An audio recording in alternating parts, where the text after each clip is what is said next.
හරි ඉතින් මේ විදිහට ඔයාලා PayPal එකට ඔයාලගේ ලොග් වෙලා PayPal එකේ මෙන්න මේ දෙවෙනියට තියෙන balance මේක PayPal business account එකක්. ඉතින් ඔය දෙවෙනියට තියෙන balance කියන එකට යන්න. balance කියන එකට ගිහිල්ලා ඒකේ පහළම තියෙනවා මෙන්න මේ පහළම තියෙනවා card කියලා. මෙතන තියෙනවා link new card කියලා. ඉතින් link new card කියන එක ක්ලික් කරන්න. PayPal මානේ ප්‍රශ්න දෙනවා අනිවාර්යයෙන් මෙයාට කමෙන්ට් කරන්න මම වීඩියෝ එකක් දාන්නම්. ඉතින් මෙතන කාඩ් නම්බර් එක අපි දෙන්න ඕනේ. ඊට පස්සේ අපේ ATM කාඩ් එක ගත්තන් පස්සේ ඉස්සරහට පැත්තෙන් තියෙන නම්බර් එක. මෙතන දෙනෝනේ ටයිප් එක. මෙයාලා අහනවා වීසාද එහෙම කියලා. සාමාන්‍යයෙන් අපි හදන්නේ මොනවා හරි සම්පත් කොමර්ෂල් HNB BOC කියලා පුළුවන් කියලා කට්ටිය කියනවා දැන් නම් ඒකෙන් වීසා කාඩ් තමයි අපි සාමාන්‍යයෙන් හදාගන්නේ මේ වැඩේට. මෙතන දෙනවා expiry date ඒ කියන්නේ කාඩ් එකේ ඉස්සරහම තියෙන දිග අංක ටිකට යටින් තියෙන අංක දෙක. ඒ කියන්නේ සාමාන්‍යයෙන් 3 වෙනි මාසේ 22 ඔය මෙතන දෙනවා security code එකක්.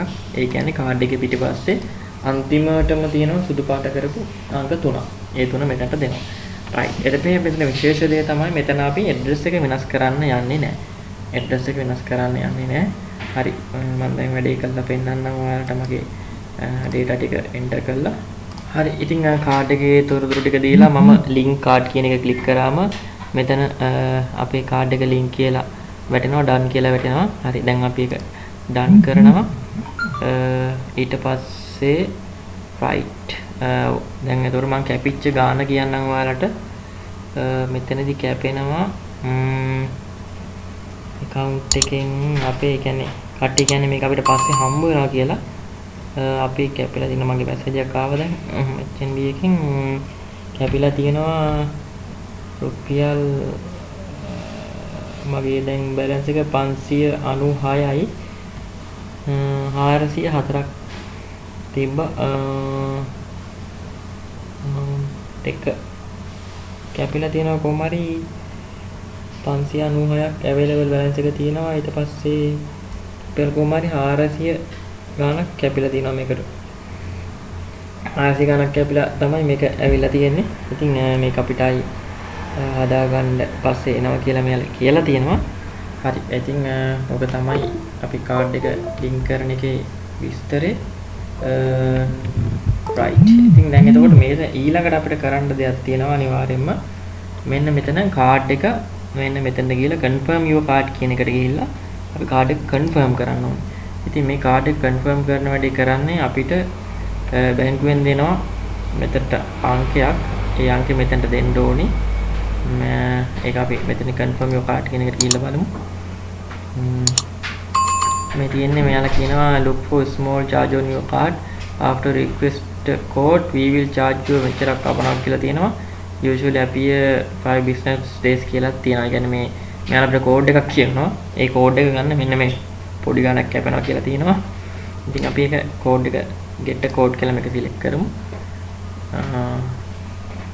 හරි. එතකොට card statement within 5-7 business days. හරි. ඉතින් එතකොට කියලා තියෙනවා ඒක අපිට ඇපි වෙනවලු card statement එක 5-10 දිනක අතරතුර. ඉතින් අපි අතෙන් ඩන් කරා. මතක තියාගන්න මගේ කාඩ් එක HNB. ඊට පස්සේ මෙතන තියෙනවා check your card statement for the code. Enter the code to confirm your card කියලා. එතකොට දැන් මෙයාලා අපෙන් ගාණක් අරගෙන කපාගෙන තමයි මේ කෝඩ් එක එව්වේ. ඉතින් මේ කෝඩ් එකට මෙයාලා ඒවල දෙනවා බැංකුවට. ඉතින් මේ බැංකුවේ මේ කෝඩ් එක අරන් මෙතන අපි එන්ටර් කරන්න ඕනි. ඉතින් මතක තියාගන්න හරි මම තාම කෝඩ් එක නම් මම බැංකුවට කතා කරලා ගත්තේ නැහැ. ඔයාලා දෙයක් කියන්න තියෙනවා කෝඩ් එක එවන්න එයාලා කපා ගන්නවා රුපියල් 300කට ආසන්න ප්‍රමාණයක්. ඉතින් මතක තියාගන්න අනිවාර්යයෙන්ම මේකට ලින්ක් කරන කාඩ් එකේ දැන් HNB කන රුපියල් 3000 හෝල්ඩ් කරගන්න නිසා අමතර රුපියල් 1000ක්වත් කාඩ් එකේ තියෙන්න ඕනි. එහෙම නැත්නම් ඔයාලට මේ වැඩේ කරගෙන යන්න හම්බ වෙන්නේ නැහැ. හරි. නමුත් දැන් තාමත් මේ අපේ මේ හදෝ PayPal එක අපේ eBay එකට දාලා ගණන්දු කරන්න සුදුසු නැහැ. මොකද මේක අපි කෝඩ් එක එන්ටර් කරලා ඉවර වෙලා මේක ඇක්ටිව් කරලා නැති නිසා.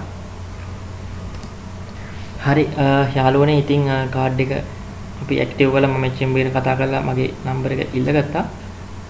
මෙතනින් අපි ගහමු අපේ නම්බර් එක මට යොපු එක මම ගහලා ඇක්ටිව් කරලා පෙන්නන්නම් ඔයාලට. හරි යාළුවනේ ඉතින් මම අංකේ ගහලා එන්ටර් කරාන් පස්සේ ওই විදිහට has been confirmed කියලා ආවා. right මම ඔයාලට මුලට ගිහලා පෙන්නන්නම්. හරි මෙතන right ඊට පස්සේ ওই ටික හරි set preferred එක ඕනේ අපිට more about payment option එකත් ඕනේ. ඉතින් ඔන්න ඔය විදිහට තමයි අපි කාඩ් එක කනෙක්ට් කරගත්තේ. කාඩ් එක කන්ෆර්ම් කරගත්තා. හරි දැන් අපි ආයි මුලට යන් පොඩ්ඩක් මෙතෙන් ක්ලෝස් වෙලා මම ඔයාලට පෙන්නන්නම්. right ඔයාලට මතකද කාඩ් එකේ මෙන්න මෙතන වැටලා තිබ්බ මුලින්ම වෙරිෆයි කරන්න කියලා. දැන් ඒක මෙතන නැහැ. අපි කෙලින්ම කාඩ් එකට ගියාම අපේ කාඩ් එක තමයි පෙන්නන්නේ. වෙරිෆයි කියන ඒවා මොකුත් අදාළ නැහැ. ඉතින් අපේ කාඩ් එක ඔටෝ වෙරිෆයි දැන් අපි වෙරිෆයි කරගත්තා. ඉතින් මම වීඩියෝ එක ඉවර කරන කලින් අන්තිමට පියවර ටික කියන්න. කෙලින්ම ඔයාගේ PayPal එකට ලොග් වෙන්න. PayPal එක අනිවාර්යෙන්ම අපේ කට්ටිය හැමතැනම කියන විදිහට පිලිපින් වලට හදපු එකක් වෙන්න ඕනි. ඒක හදන්න දෙයක් නැත්නම් අහන්න මම කියලා දෙන්නම්. ඉතින් මෙතන ඊට පස්සේ ලොග් වෙලා මෙතන balance කියන එකට ගියා. balance කියන එකට ගිහිල්ලා balance කියන එකේ යටම තියෙනවා මෙන්න මෙතන card කියලා. ඉතින් අපි එතනට card එක link කරනවා. එතනට ගිහිල්ලා තමයි card එක enter කරන්න තියෙන්නේ. මුලින්ම card එකේ number ටික දෙන්න ඕනි, ওই ටික දෙන්න ඕනි. ඊට පස්සේ බැංකුවෙන් අපිට code එකක් ගන්න තියෙනවා. පියවර ටික මෙච්චරයි. card එකේ අනිවාර්යයෙන්ම රුපියල් 1000ක්වත් තියෙන්න ඕනි. visa card එකක් වෙන්න ඕනි. අනිවාර්යයෙන්ම HNB ඊළඟට සම්පත් ඒ වගේම කොමර්ෂල් BOC පුළුවන් කියලා කියනවා. BOC මම PayPal එකට ඇඩ් කරලා තියෙනවා. එතනින් ඒ කියන්නේ ගණනුණු කරලා නැහැ. මගේ ගාණ කපා ගන්න එක. හරි. ඉස්සලා මම කිව්වේ ගාණක් කපා ගන්නවා කියලා. ඒක වුණා. ගණනුණු කරේ නැහැ. ඉතින් ගාණක් කපා ගත්ත කියන්නේ ඉන්ටර්නැෂනලි මේක ගණනුණු වෙලා කියන එකනේ. හරි. ඉතින් එතකොට මතක දැනේ ගාණ තියෙන්න ඕනි. ඊට පස්සේ අපි අනිවාර්යයෙන්ම කන්ෆර්ම් කරන කලින් බැංකුවට අපි කන්ෆර්ම් කරාම අපෙන් ගාණක් කපාගෙන බැංකුවට කෝඩ් එකක් යවනවා. ඉතින් බැංකුවට කතා කරලා මම නම් HNB ඉතින් HNB එකට කතා කරලා මේ කස්ටමර් කෙයාර් එකෙන් තමයි අහගත්තේ. කාඩ් එකේ ඉතින් ඔයාගේ නමට තියෙන කාඩ් එකක් නම් තමයි යාලා ඒක කියන්නේ. නැත්නම් කාඩ් එකේ අයිතිකාරයත් එතන ඉන්න ඕනි. හරි. ඉතින් ඕක තමයි යාළුවනේ අද වීඩියෝ එක. PayPal එකට කාඩ් එක link කරන එක. ඉතින් නොතේරෙන දෙයක් තියෙනවා නම් කමෙන්ට් එකක් දාන්න. හරි. එහෙනම් හැමෝටම සුබ දවසක්. වීඩියෝ එක මොකක් හරි දෙයක් ඉගෙන ගත්තා නම් වැදගත් වෙයි කියලා හිතනවා නම් subscribe කරන්න. හරි එහෙනම් සුබ දවසක් හැමෝටම.